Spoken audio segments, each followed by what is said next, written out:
मन चंगा तो कठौती में गंगा। यह केवल एक कहावत नहीं बल्कि समाज को आत्मशुद्धि और सच्ची भक्ति का मार्ग दिखाने वाला एक संदेश है। संत शिरोमणि गुरु रविदास जी का संपूर्ण जीवन सामाजिक समानता, मानवता और आध्यात्मिक चेतना की प्रेरणादायक गाथा है। गुरु रविदास जी का जन्म 15वीं शताब्दी में हुआ था, जब भारतीय समाज जातिवाद, छुआछूत और धार्मिक पाखंड में जकड़ा हुआ था। उन्होंने अपने दोहों और भजनों के माध्यम से इन बुराइयों पर कठोर प्रहार किया और लोगों को आत्मज्ञान, समानता और निष्काम भक्ति का मार्ग दिखाया।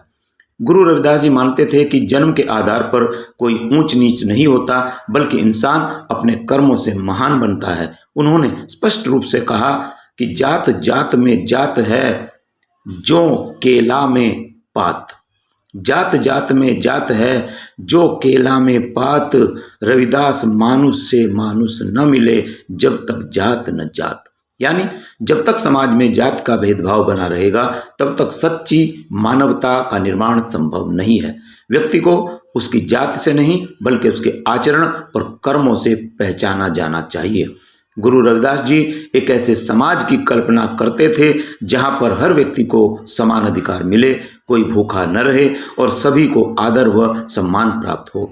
उन्होंने अपने दोहों में ये संदेश दिया है कि ऐसा चाहूं राज में, जहां मिले सबन को अन्न, छोटे बड़े सब सम बसें, रविदास रहे प्रसन्न।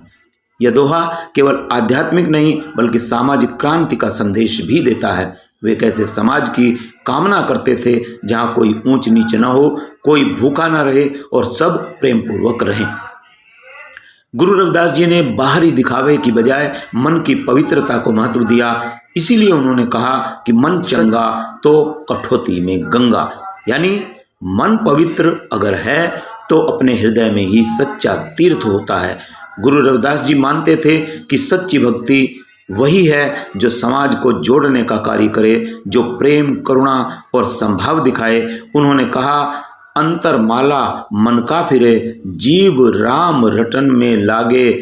सच्चा साधु वही जो मन को साधे, अन्यथा सब झूठी भाके। यानी केवल सच्ची साधुता मन को शुद्ध करने और अच्छे कर्म में ही निहित है।